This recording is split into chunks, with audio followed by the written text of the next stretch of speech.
Welcome back to the Horse Racing Show. Thank you for tuning in and liking and subscribing to us on the YouTube channel. We have now been downloaded and heard in 15 countries as well around the United States.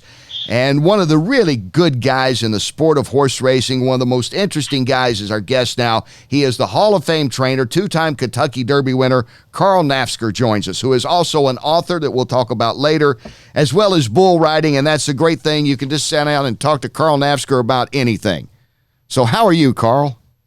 Doing great, Kenny. Doing great. Yeah, everything's good on my world. Well, you know, the Derby always is what's mentioned, and the moment in 1990 when Unbridled won the Derby, and they're coming down the stretch at Churchill Downs, and ABC, doing the races at that time, had put a microphone on you and a camera on you, which was kind of new at that time in 1990, and you called them coming home. You called the race for Mrs. Genter, who was in her 90s, and it's still probably as heart-tugging of a moment as I've seen in horse racing.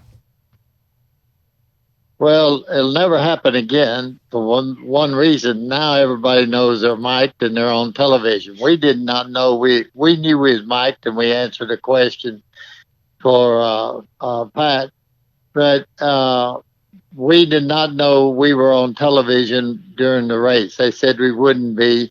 We didn't even know there was a camera there. Now everybody knows they're mic'd. So what happened that day was spontaneously what we felt at that time with Miss Genter, and that it just made a great scene where it was because, you know, Kenny, she was everybody's mother or grandmother, and she was a wonderful lady. She really was.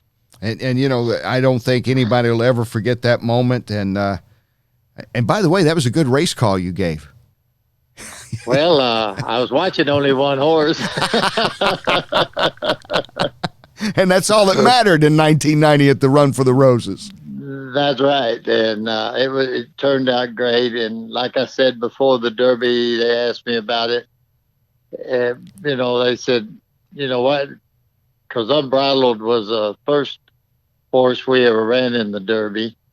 And anyway, I told them then, I said, if I ever win a Kentucky Derby, I want it to be this one on account of Miss Genter. So it was all like a fairy tale came true, and there's a lot of story behind the story.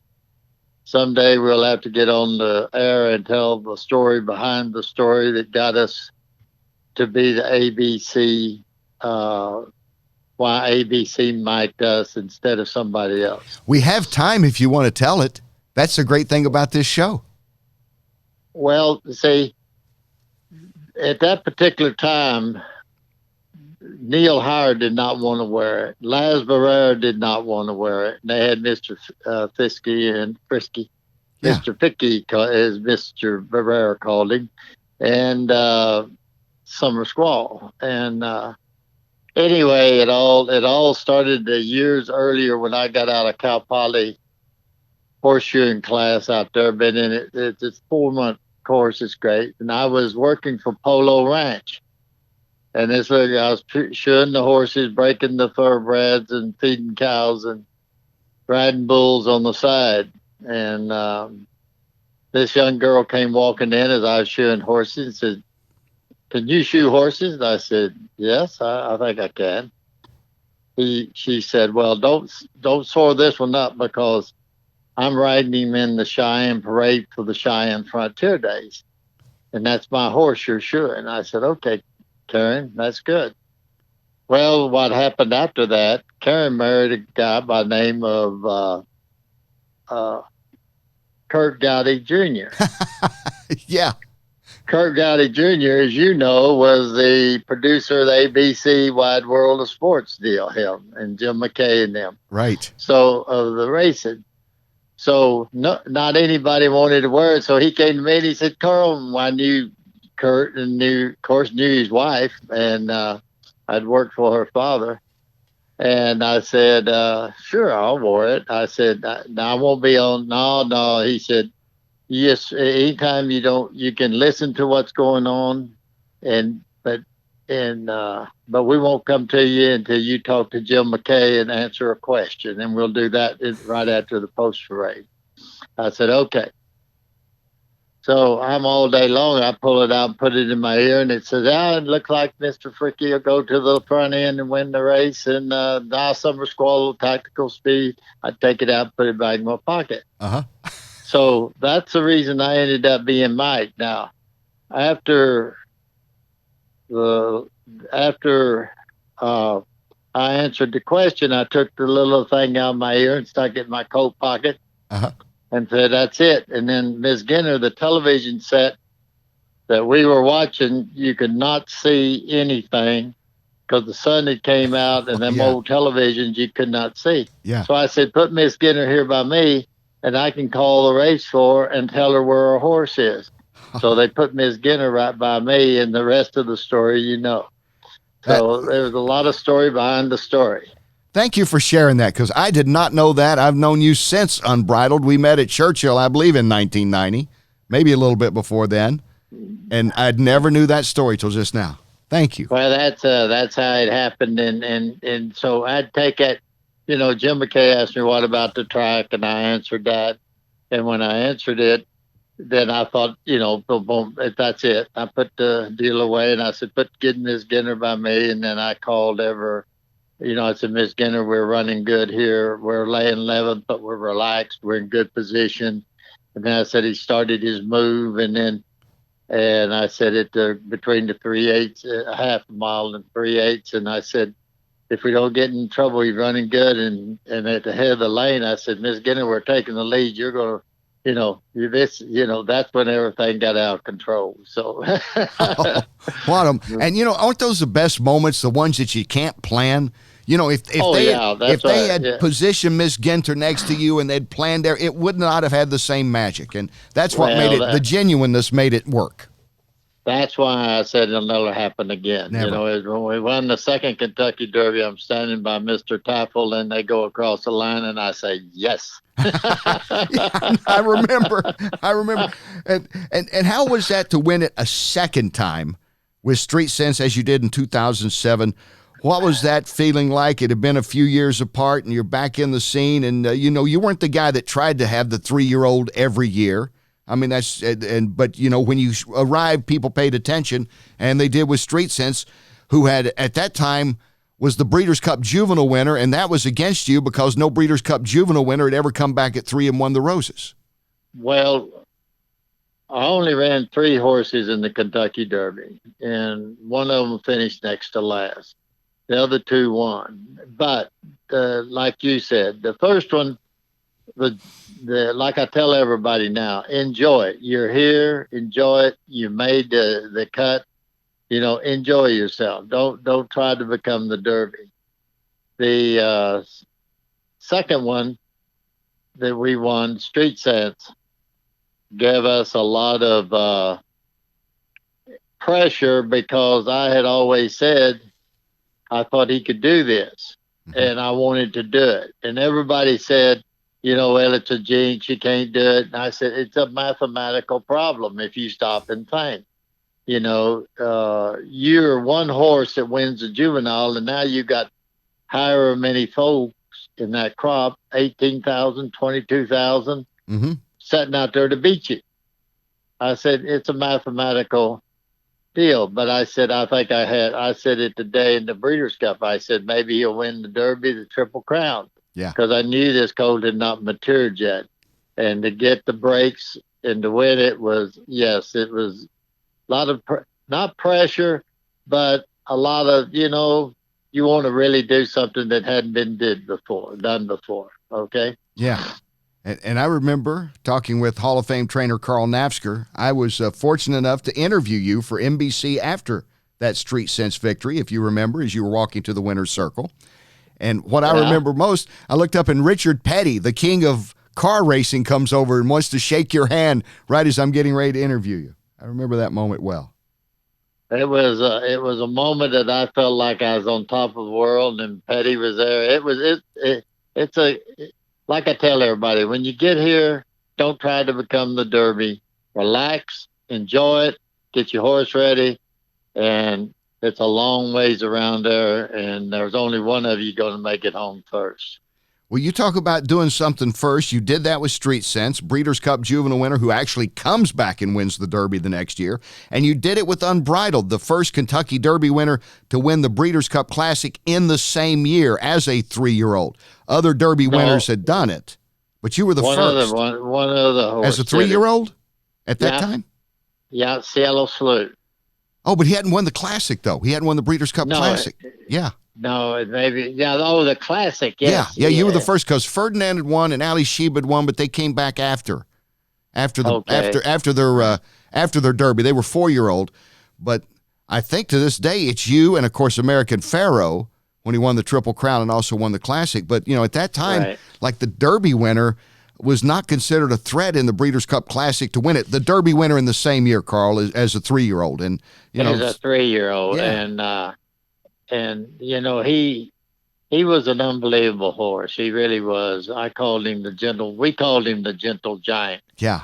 And he was very kind. He liked kids, had more kids on his back than he had jockeys.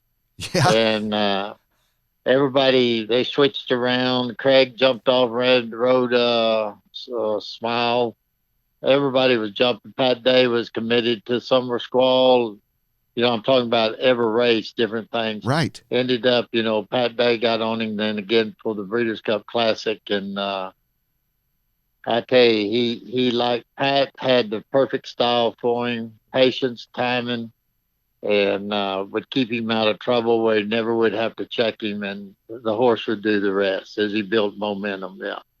So the man from Plainview, Texas, who is a professional bull rider by trade, it looked like at one time, and a champion bull rider who actually is in the Pro Bull Riders Heroes Legend Celebration Ring of Honor, which if you followed bull riding, and I did for a bit, it's a big deal. That's Carl Nafzger. So how do you go from being a bull riding champ to a 2-time Hall of Fame winning trainer, 2-time Derby winner, Carl?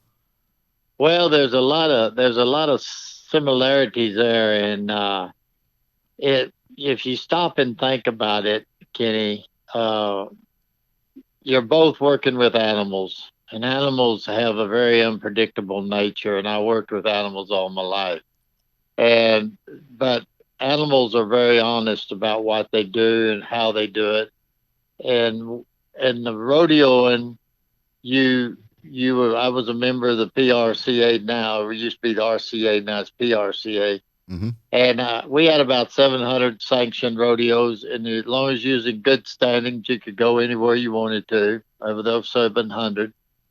And racing's the same. There's lots of racetracks. You can chart your own courses and how you want to go. A shed row is your domain. Mm-hmm. You can either make it or you can break it. You can show up every day and do your work, or you can just, I'll talk my way through or mess around and not do it, But rodeoing the same way, you can ride pretty good on them bar stools, but at night when you got crawled out in that chute, that's a whole different world. Training, everybody can outrun everybody, and everybody can train a good horse. But when you have to go out there day after day after day and grind through the mud, the beauty part, the old part, the down, the adversity, that's another game, okay? Yeah, I know it. It's a whole, what always amazed me is a lot of sports I can understand the origins. I can understand like in a horse race, I can see the day where like a couple of cowboys, I'm talking about Old West days, said, I bet my horse can outrun yours. Or, go back to Europe. I can see where he said, I think I have the fastest horse, just our competitive nature. But for the life of me, I still haven't figured out who was the first guy to say, hey, see that bull over there? I bet you can't jump on his back for 8 seconds. Well, it's just a bunch of cowboys trying to probably show off a bunch of cowgirls. Okay. It always seems to come back, doesn't it? It seems to be that way in every sport. Yeah. But, rodeoing and the real similarity between rodeoing and being a horse trainer is that both situations are up to you. You can either make it, take care of it, or you can fail at it. It's your egg. You do whatever you want to with it, and that was the big drawing card. Was the independence of it was my ball game. I could make it, break it, and Wanda and I we we were very fortunate, as you know, in 1981, neighbor came to me in 82. That's when the Tartan horses and the Genter horses came into the barn, and that's when I went from Carl Who to Carl Says. Okay. Yeah, yeah. I remember those days. I also remember Yeah. you on ABC Wide World of Sports in bull riding. Because remember, I did a story on you and your wife Wanda right about Right. right about the time, and ABC. I was working for an ABC affiliate at that time, and I was able to get through them a Wide World of Sports, old black and white of you charging out of the gate on a 2,000-pound bull, and I Well, still that's when Jim McKay yes. first met Jim McKay. That was the Eldorado days at Las Vegas, Nevada, 1963. Now that puts some dates on there, doesn't it? That does. That Yeah. does. And Yeah. I can't even imagine the feeling. And I've been up close enough when I was calling. Actually, I called the PBR for NBC for about 3 years and Right. worked with the legendary cowboy Ty Murray on these calls. And it's just always amazed me at the force those bulls come out. And I've been at the starting gate and I've seen horse races and seen big breaks, and the excitement and you feel the power of the horse coming out. But that 2,000-pound bull goes out there and you don't know what direction he's going in. At least with a horse, you have an idea. You're going to try to steer him in a certain way. But I'm still amazed that you just kind of have to adapt to the bull, I guess, don't you? Well, it's it's like anything. There's a lot of things beneath the surface that these guys are athletes. Or you got to have strength in the way, but you got to have balance. You got to have a lot of rhythm. It's a lot of experience and a lot of love if you want to ride bulls. Yeah. Yeah, I was going to And say, because you get a lot of broken bones. Do you ever get hurt really bad? I think an injury's why you retired. Is that correct, I think? well, it was part of it. I got a compound fracture in my left leg, and I've got a rod from my knee to my ankle down. But if time runs out, you're an athlete when you're a bull rider. When you're a jockey, you're an athlete. When you're a football player, you're an athlete. When pros, and time don't stop. It keeps ticking, and you better be smart enough to realize when the kids coming along behind you are better than you are. Okay. Well, are you like semi-retired now? What is the official status of Hall of Fame trainer Carl Nafzger? I'm starting on my third career, Kenny. You're writing a And book. well, I wrote books, but my third career is really I've written two books, and we're doing a rewrite on Traits of a Winner now. A book of why I wrote a book, Traits of a Winner. Yeah, Then the next one was called Why, yeah. Discovering your and that's essence about is life. important for a life of meaning, which is Yes. not about just how to train a horse, like the first very good book, Traits of a Winner, is. So you And the can you third book is going to be why do you want to why where do you and the horse where does a horse teach you and you teach a horse? That's the essence of what this book's going to be. wow. And but my real third career is writing, and my fourth career that I'm doing really good in, is second guessing, and I'm really doing good at it. You're That's the easiest career I got into yet. it's Okay. the best. You'll be down there on the rails hollering at the jockeys next time I see you, won't you? No, I wait till the race is over, and then like I tell everybody, they say, "What do you do?" And I said, "Well, if Ian wins, I don't say a word. If he loses, I tell him everything he did wrong." What has a horse taught you, Carl? Not to give your new book away, but what has a horse taught you? Your life, the responsibility of your life is you, and the horse can sense any direction. Horses sense whether you are good, unhappy, or where you are. If they trust you, they're there. If they don't like you, they let you know. Mm-hmm. They are a very honest animal, and they're wonderful to be a teacher. If you're mad at the world every day, everybody's cheating you, that'll reflect off into the horse personality around you. And the horse If you show a horse, you show him trust and get to knowing him, he'll give it all right back to you. And then that's when the bond sets up. But people buy horses for a lot of different reasons, and they need to ask themselves, why am I buying this horse? Why is this horse, I want this horse for? What's this horse going to teach me? Mm-hmm. What am I going to teach this horse? Where are we going? Where is the enjoyment that's going to be? Or is it just going to be a financial drain? And you can do all this at arm's length, but you have to ask these questions and be around it. Horses, they taught me one thing. You take care of them, they'll take care of you. Yeah. As did Unbridled and Street Sense and Banshee Breeze and a few others, certainly for you. Oh, yeah. And his book is available on right now on Amazon, and it's in bookstores. It's called Why Discovering Your Essence is the Important for a Life of Meaning by author and Hall of Fame trainer Carl Nafzger. You're a deep guy, Carl, and I know that. From the first time I met you, I knew that. You talked about how a horse responds. You know, people respond that way, I think. When they're around someone, you talk to them, you kind of get an idea. This is a guy I want to know more about. I want not just a quick interview. And I've always kind of thought of you as that guy immediately. And see, look, I was halfway smart in that area, wasn't I? You know, look at how deep you are. You're writing books. And well, I don't know. You better read the book. You better read the book first, okay? Okay, no, I will. Thank you, Kenny. That was kind words. Life is basically, we may not want to admit it, but life is pretty well tied up in your own hands. I don't believe in one word I will not allow to be used around me is the word luck. Luck is just a very bad word for failure. And it's I think Lucas got it about as good as anybody. The harder I work, the the luckier I get. And right. You don't have to work hard, but do what be a success in life. Do what you love.